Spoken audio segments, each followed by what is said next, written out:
करते हैं एक्सरसाइज 13.2 से क्वेश्चन नंबर 11। तो क्वेश्चन नंबर 11 के अंदर कह रहा है द स्टूडेंट्स ऑफ अ विद्यालय were asked to participate in a competition for making and decorating pen holders in the shape of a cylinder with a base using cardboard.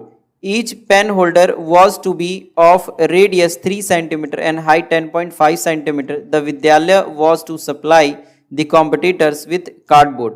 If there were 35 competitors, how much cardboard was required to be bought for the competition?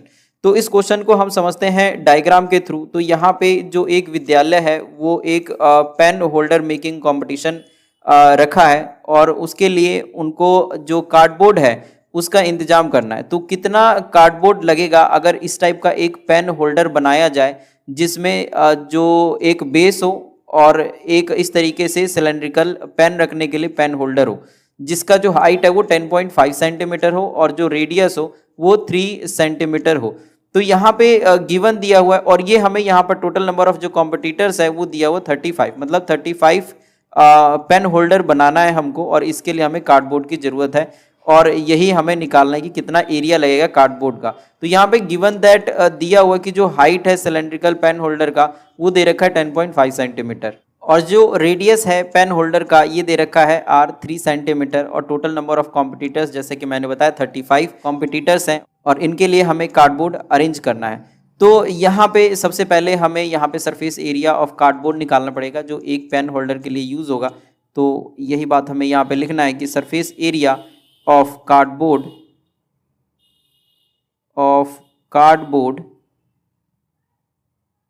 used in one pen holder. और जो ये cardboard है, जो surface area जो cardboard का होगा जो एक पेन होल्डर को बनाने में लगेगा वो लगेगा curved surface area of cylinder plus area of circle from the base, area of circle from the base. तो जैसा यहाँ पर ये पेन होल्डर है तो इसका जो बेस है वो एक्चुअली में ये सर्कल होगा और यहाँ से भी एक जो बेस है सर्कल के फॉर्म का वो चिपकाना पड़ेगा। तो इसीलिए भी area of circle from the base लगेगा। तो जो curved surface area of cylinder होता है ये होता है 2 पाई आर एच और जो एरिया ऑफ सर्कल होता है ये होता है पाई आर स्क्वायर। तो यहाँ पे अगर हम पाई आर को अगर हम कॉमन ले लें तो ये आ जाएगा 2h प्लस इसमें से जो एक आर है वो बाहर चले गया तो एक आर यहाँ पर बच जाएगा। तो ऐसा नहीं है, हम यहाँ पर भी अगर वैल्यू को पुट करें इस दोनों जगह पर सेम और उसको अगर हम ऐड करें तो भी हमारा जो आंसर है वो निकल जाएगा। बट अगर आप कॉमन लेके करेंगे तो थोड़ा सा कैलकुलेशन आसान पड़ेगा। तो यहाँ पर आपके पास में दोनों ही तरीके हैं जिससे आप इसको सॉल्व कर सकते हैं। तो मैं चाहूँगा कि आप कॉमन लेकर ही करें क्योंकि इसमें आप कॉमन लेना सीख जाएंगे और अगर आप सीख रखे हैं तो वेल एंड गुड। तो यहाँ पे जो पाई की वैल्यू है ये है 22/7 और जो रेडियस है ये है 3 और अब है 2 मल्टीप्लाई जो h है हाइट ये दिया हुआ 10.5 तो 10.5 प्लस जो रेडियस है ये दिया हुआ है 3। अब इसको हम मल्टीप्लाई कर लेते हैं सबसे पहले 66/7 और इधर हो जाएगा 10.5 को 2 से मल्टीप्लाई करेंगे तो ये आ जाएगा 21 + 3 which is equal to 66/7 into 21 + 3 24।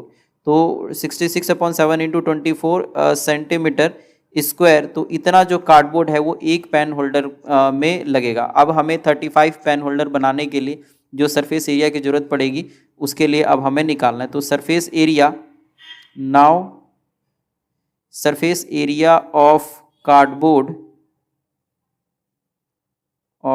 Cardboard used in 35 pen holders is equal to, तो यहाँ पे हो जाएगा जो हमने वन पेन होल्डर में जो सरफेस एरिया यूज़ हो रहा है वो इसको हम 35 से मल्टीप्लाई कर देंगे। तो यहाँ पर 35 मल्टीप्लाई एरिया ऑफ कार्डबोर्ड